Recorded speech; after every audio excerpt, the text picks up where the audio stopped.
नमस्कार दोस्तों। आज की कहानी का शीर्षक है दो विकल्प। वक्त से अधिक बलवान कौन है, यह बात रूपमती से अधिक कौन जान सकता है।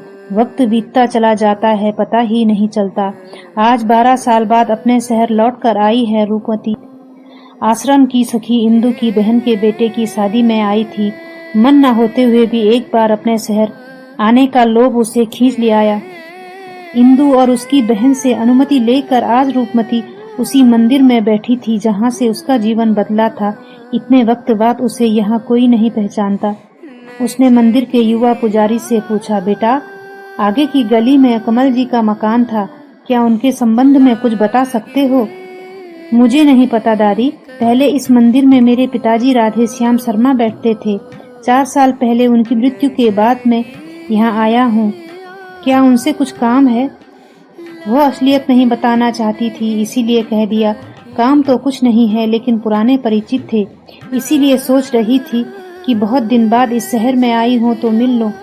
आप उनके बेटे या नाती पोतों के नाम बताइए तो शायद कुछ बता सकूं।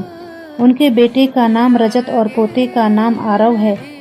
वो लोग तो अब इस घर में नहीं रहते दादी, कहीं फ्लैट ले लिया, लेकिन वो लोग बहुत खराब थे। पिताजी बताते हैं कि कमल जी इसी मंदिर में बैठकर रोया करते थे। सुना है कि इन्हीं लोगों के व्यवहार से दुखी होकर रजत जी की माँ घर त्याग कर कहीं चली गई थी।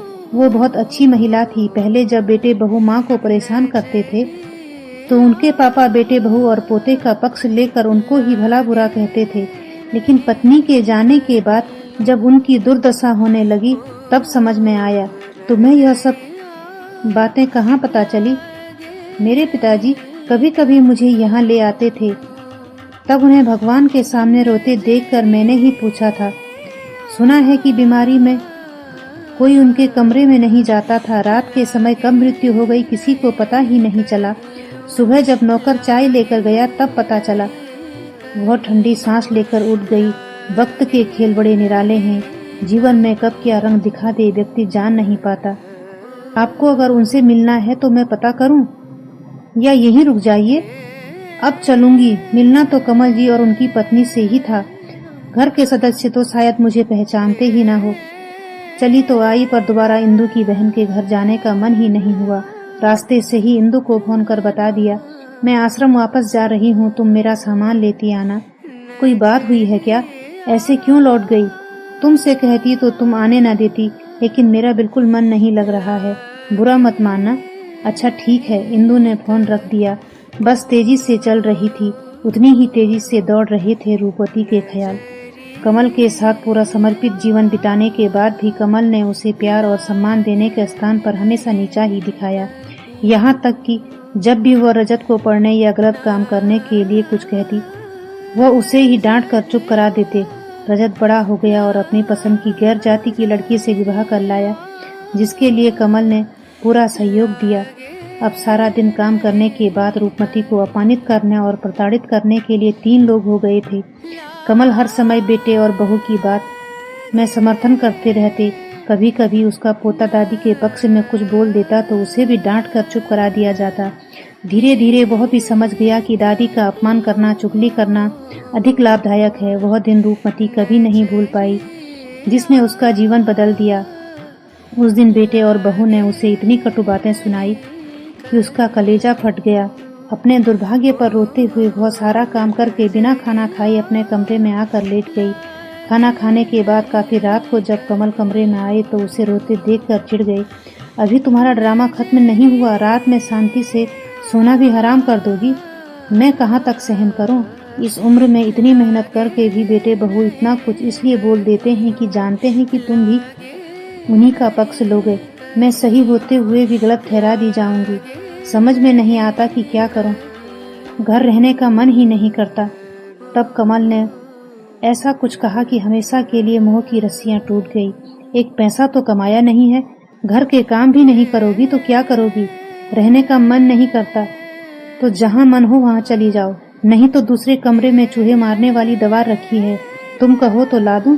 रूपमती की आंखों में आंसू सूख गए। उस दिन से उसने चुप्पी साध ली। कोई क्या कह रहा है, क्या कर रहा है, सबके बदले मौन। सारा काम करके रोज की तरह मंदिर जाती, मन में कोई संकल्प जड़ पकड़ रहा था। सर्दियां शुरू होने वाली थी। मंदिर में लड्डू गोपाल और राधा कृष्ण सहित भगवान की मूर्तियों के गरम कपड़ों की बातें हो रही थी। रूपमती भगवान के कपड़े बुनने के लिए महिलाओं के साथ बाजार जाकर ऊन लाई, लेकिन घर पर कुछ भी लेकर नहीं जाती। धीरे धीरे 1 महीने में उसने 10,000 रुपये जमा कर दिए। उसके इस तरह मौन हो जाने के कारण घर के लोगों को शायद अपनी गलती का एहसास हो रहा था, लेकिन अपनी गलती स्वीकार करके क्षमा मांगने के लिए तो कोई सोच भी नहीं सकता था। हालांकि रजत ने कमल से कहा था, पापा मम्मी अचानक इतना चुप क्यों हो गई? क्या मैं उनसे बात करूं? अरे नहीं बेटा, ज्यादा सिर चढ़ाने की जरूरत नहीं है। अच्छा है, घर में शांति है। कितने दिन ऐसे रहेगी? खुद ही ठीक हो जाएगी। एक दिन बहू बेटे और पोते के साथ मायके चली गई। कमल दुकान चले गए। घर में केवल रूपमती रह गई। उसने अपनी कमाई का 10,000 रुपया, अपने 2 जोड़े कपड़े और अपने भगवान की मूर्तियां एक झोले में रखकर चाबी पड़ोसियों को देकर कहा कि वह काम से जा रही है, घर वाले आए तो चाबी दे देना। अपने कमरे में एक छोटी सी चिट्ठ उसने छोड़ दी कमल के नाम कि तुमने घर छोड़ने और जहर खाने का 2 विकल्प दिया था, इसीलिए मैं घर छोड़ने का विकल्प अपना कर जा रही हूँ। उसके बाद कभी घर के संबंध में कुछ जानने की कभी इच्छा नहीं हुई। बस में बैठकर हरिद्वार आ गई। एक आश्रम में रहने को स्थान मिल गया, लेकिन भीख के नाम पर, दान पर जीवन निर्वाह का मन नहीं हुआ। यहाँ आकर वह मोह माया दुख सुख से परे हो गई, जैसे दुनिया के सारे बंधन उसके लिए मिट गए। अब वह पूर्ण सुखी थी। हरि ही उसके सब कुछ बन गई। हरिद्वार के घाट पर उसने प्रसाद की दुकान खोली। उससे ही गुजारा हो जाता है, अधिक का करना ही क्या। साल भर में जितना पैसा बच जाता है उससे सर्दियों के गरम कपड़े खरीदकर गरीबों में बांट देती है। वक्त ने ऐसे करवट बदली कि जीवन भर कमल की कटुता और अपमान को सहने वाली रूपमती का जीवन स्वावलंबी होकर हरि की नगरी में सुखी हो गया। कहानी पसंद आई हो तो चैनल को सब्सक्राइब करें।